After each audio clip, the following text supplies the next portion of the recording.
Hello बच्चों, आप सभी लोग अच्छे हैं। चलिए ठीक है। जैसा कि पिछली वीडियो में मैंने आप लोगों को कुछ सवाल बताए थे जो घनत्व और कोर की लंबाई या त्रिज्या से संबंधित थे। आज मैं उन्हीं को एक्सप्लेन करने जा रहा हूं, आप उनको समझिए, क्योंकि आगे चल कर के आपको घनत्व या त्रिज्या से संबंधित कोई भी न्यूमेरिकल मिलेगा तो उसमें आपकी वो मदद करेगा। चलिए, जैसा कि पहला क्वेश्चन दिया हुआ है कि एक तत्व फलक केंद्रित घनीय संरचना में है। ठीक है, कोई एक तत्व होगा जिसकी संरचना कैसी है, फलक केंद्रीय। कैसी है, फलक केंद्रीय, मतलब एफसीसी टाइप की है। ठीक है, उसमें बताया गया है कि उसकी जो कोर की लंबाई है वो कितनी है, 200 पीएम है। पीएम का मतलब होता है पिकोमीटर। आपको पता होना चाहिए कि एक पिकोमीटर में 10 की घाते -12 मीटर होता है। कितना होता है, एक पिकोमीटर में 10 की घाते -12 मीटर होता है। ठीक है, आगे बताया गया है कि इसकी कोर के साथ क्रिस्टलीकृत होता है यदि इस तत्व का द्रव्यमान, मतलब उसने बता भी दिया है कि तत्व का द्रव्यमान कितना है, 50 हो तो इसका घनत्व ज्ञात कीजिए। ठीक है, जैसा कि आपको प्रश्न में सबसे पहले आपको क्या नोट करना चाहिए कि आपको कौन कौन सी चीजें बताई गई है। ठीक है, अब देखो इसमें क्या दिया हुआ है कि सबसे पहले तो बता दिया कि वो एफसीसी टाइप की संरचना है। ठीक है, दूसरी बात उसने ये बताया है कि उसके कोर की लंबाई कितनी है, 200 पिकोमीटर है। ठीक है, तो चलो कहीं पर राइट कर लेते हैं। सबसे पहले क्या राइट करते हैं, कोर की लंबाई कितना है, 200 पिकोमीटर। इसको मैंने कन्वर्ट कर दिया है, जैसे कि मैं ऊपर भी बताया हूं कि एक पिकोमीटर में 10 की घाते -12 मीटर होता है, और उसको मैंने सॉल्व किया तो किस में आ गया, सेंटीमीटर। 10 की घाते -10 सेंटीमीटर। अब गौर से देखो, यहाँ पर 200 है तो इसको सेंटीमीटर में अगर कन्वर्ट किया जाएगा तो कितना हो जाएगा, 200 गुणित 10 की घाते -10 होगा कि नहीं होगा। तो क्या करूंगा, इस जीरो को मैं और घटाऊंगा। जब घटाऊंगा तो ये जो -10 है वो कितना हो जाएगा, 2 × 10⁻⁸ सेंटीमीटर। आ गया ना समझ में। ठीक है, अब उसके बाद जब एफसीसी टाइप का है तो आपको पहले भी मैं वीडियो में बता चुका हूं कि जब एफसीसी टाइप का कोई परमाणु होता है तो उसमें परमाणुओं की संख्या कितनी होती है, 4। ठीक है, अब आते हैं फार्मूले की ओर। मैं इस फार्मूले को भी आप लोगों को पिछले वीडियो में बता चुका हूं। ठीक है, कि घनत्व बराबर क्या होता है, Z×m divided by A³ × Na, जहां पर Z क्या होता है, परमाणु की संख्या, m क्या होता है, मोलर द्रव्यमान, A³ क्या होता है, आयतन। आयतन होता है। ठीक है बेटा, क्यूब का आयतन, घन का आयतन, और Na क्या होता है, आपको पहले ही बताया हूं कि अवोगाड्रो संख्या होती है, और इसका मान कितना होता है, 6.023 गुणित 10 की घाते 23 होता है ना। ठीक है, अब चलो इसको इनमें क्या करते हैं, जिन जिन वैल्यू को इस क्वेश्चन ने बताया है उनको पुट करते हैं। जैसे कि Z का मान हमको पता है कितना होगा, 4। ठीक है, M तत्व का द्रव्यमान है जो यहाँ पर बताया हुआ है, उसको भी हमने यहाँ पर राइट कर लिया। ठीक है, उसके बाद घनत्व A का मान दिया हुआ है कितना है, 2 गुणित 10 की घाते -8 सेंटीमीटर है, तो क्यूब लगा देंगे, 2 × 10⁻⁸ का इसका क्या कर देंगे, क्यूब, इंटू 6।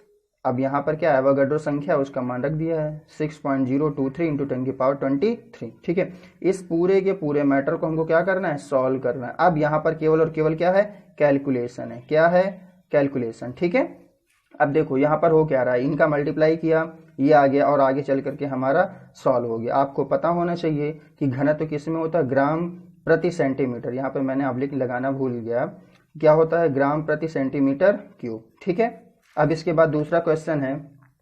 दूसरा क्वेश्चन क्या है बेटा, पढ़ते हैं कि एक तत्व काय केंद्रित। अब देखो यहाँ पर इसकी संरचना बता दिया, किस टाइप की है, बीसीसी टाइप की संरचना है। ठीक है, उसके बाद संरचना में ये देखो, इसमें भी कोर की लंबाई बता दी कितनी है, 200 पीएम। कोर का मतलब क्या होता है, ए। कोर का मतलब क्या होता है, ए का मान दे दिया गया है। अब क्या बताया, क्रिस्टलीकृत होता है यदि इकाई सेल का घनत्व। अब यहाँ पर क्वेश्चन में घनत्व का मान भी बता दिया, घनत्व का मान कितना है, 10 ग्राम पर सेंटीमीटर क्यूब हो तो तत्व का द्रव्यमान ज्ञात कीजिए। अब हमको यहाँ पर घनत्व नहीं निकालना, क्या निकालना है, तत्व का द्रव्यमान। द्रव्यमान का मतलब क्या होता है, m। ठीक है, चलिए हम लोग फॉर्मूला लगाते हैं।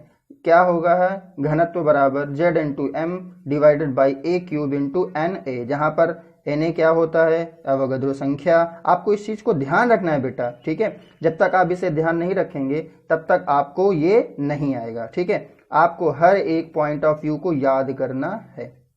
ठीक, अब देखो यहाँ पर दिया क्या गया था, ए का मान दिया हुआ था, ठीक है, और घनत्व का मान दिया हुआ था। जेड हमको याद है, नहीं याद है तो उसको याद करिए, क्योंकि हर एक जो क्रिस्टलीकृत संरचना होती है उसके लिए परमाणु का मान, परमाणु संख्या का मान बिल्कुल निश्चित होता है। ठीक है, अब हम क्या करेंगे, यहाँ पर इनकी वैल्यू राइट करेंगे। ठीक, अब मैं क्या करूँगा, यहाँ पर इनकी वैल्यू राइट कर रहा हूँ।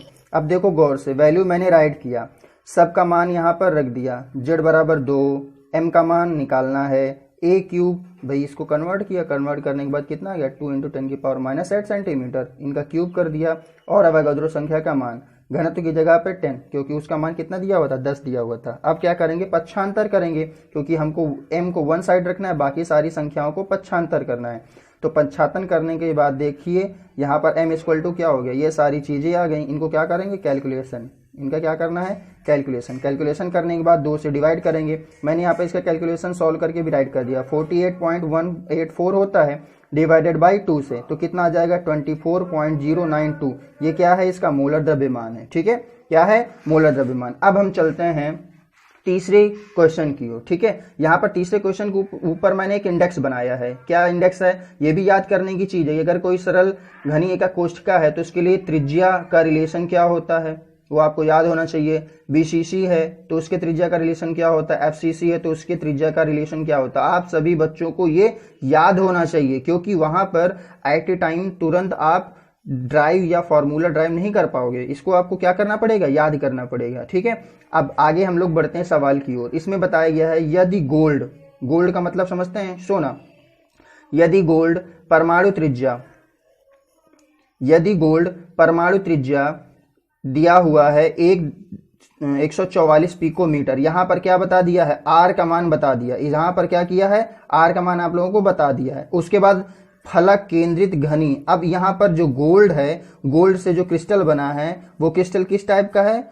फलक केंद्रीय घनी एकक कोष्ठिका है। ठीक है, अब आगे क्या देखते हैं कि एकक सेल में क्रिस्टलीकृत होता है तो इसकी कोर की लंबाई, मतलब आर का मान दे दिया है और पूछा किसका गया है, ए का मान पूछा गया है। ठीक है, तो आपको रिलेशन याद होना चाहिए कि फलक केंद्रीय एकक कोष्ठिका है तो फलक केंद्रीय एकक कोष्ठिका में आर और ए का रिलेशन क्या है, r = √2/4 = a। ठीक है, यहां पर r का मान राइट कर दो, यहां पर r का मान रख दो। उसके बाद a से क्या करोगे, इसको पक्षांतर करोगे तो क्या हो जाएगा, r का मान हो गया 144, उसके बाद 4 डिवाइडेड में है तो उधर जाएगा मल्टीप्लाई में हो जाएगा, अंडर रूट यहाँ पे मल्टीप्लाई में है तो डिवाइड में आ जाएगा। ठीक है, ये देखो मैंने a = क्या राइट कर दिया, 144 × ×4 डिवाइडेड बाई √2, यहाँ पर √2 का मान रख देंगे।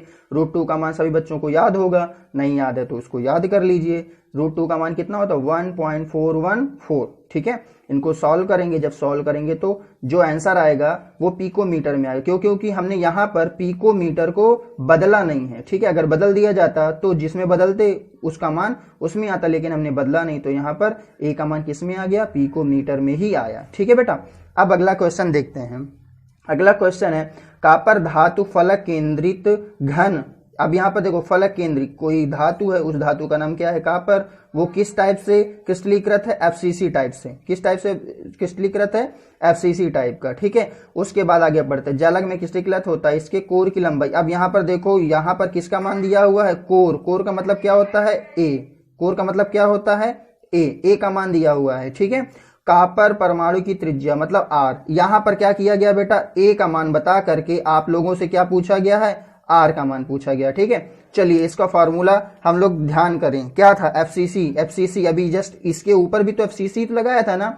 ठीक है, अब यहां पर भी एफसीसी लगाएंगे तो क्या होता है, R = A = 2√2 × R। ठीक है बेटा, ये उसी फॉर्मूला को कन्वर्ट किया गया है और कुछ दूसरा नहीं है। ठीक है, यहां पर क्या था, मैंने यहां पर एक साइड में रख करके इसको पक्षांतर कराया था, तो जब नीचे √2 होता है तो नीचे √2 रखा जाता नहीं है तो मल्टीप्लाई किया जाता है √2 का। ठीक है, जिसकी वजह से यही फॉर्मूला यहां पर आया है। ठीक है, इसको मैंने वीडियो में भी दिखाया था आप लोगों को कैलकुलेशन करके। ठीक है, चलिए यहाँ पर ए का मान रखा जाएगा ठीक है, और आर का मान निकाला जाएगा। ए का मान कितना दिया हुआ है 3.62 एंगस्ट्राम। अब देखो यहाँ पर एंगस्ट्राम को हमने नहीं बदला, क्यों? क्योंकि जो आंसर आएगा वो एंगस्ट्राम में ही रख देंगे सीधे। अगर इसको कन्वर्ट करेंगे तो कन्वर्ट करने के साथ साथ हमको वहां पर भी यूनिट को चेंज करना होगा। ठीक है, हमने यहाँ पर यूनिट नहीं चेंज की तो इसके आंसर में भी यूनिट हम परिवर्तित नहीं करेंगे। चलिए ए का मान रखेंगे, ए का मान कितना है 3.62। अब यहाँ पर देखो आर से ये सारा का सारा क्या मल्टीप्लाई में है, तो ये सब का सब नीचे चला जाएगा डिवाइड में, तो आर इक्वल टू क्या हो जाए 3.62 डिवाइडेड बाई 2√2। ठीक है, अब देखो यहाँ पर 3.62 है, 2 तो है लेकिन √2 का मान यहाँ पे राइट कर देंगे 1.414। इसको सॉल्व करेंगे, जब सॉल्व करेंगे तो इसका आंसर कितना आ जाएगा 1.28 एंगस्ट्राम। ठीक है ना बेटा, देखो यहाँ पर हमने कन्वर्ट नहीं किया था तो इसलिए इसका आंसर भी वही आ रहा है, एंगस्ट्राम में ही आ रहा है। ओके बेटा, आप लोगों को समझ में आ गया? आपको समझ में आ गया है तो ये और भी अच्छी बात है। अगर नहीं समझ में आया है तो इसको एक बार और रिपीट करके समझिएगा। ठीक है बेटा, अब आज मैं आप लोगों को कुछ सवाल दूंगा, क्वेश्चन होमवर्क के लिए। ठीक है, आप उन सभी क्वेश्चन को यहाँ पर मैंने जैसे समझाया है वैसे ही समझ करके लगाना है, क्योंकि सारे के सारे क्वेश्चन इसी बेस्ड पर हैं। ओके बेटा, थैंक यू।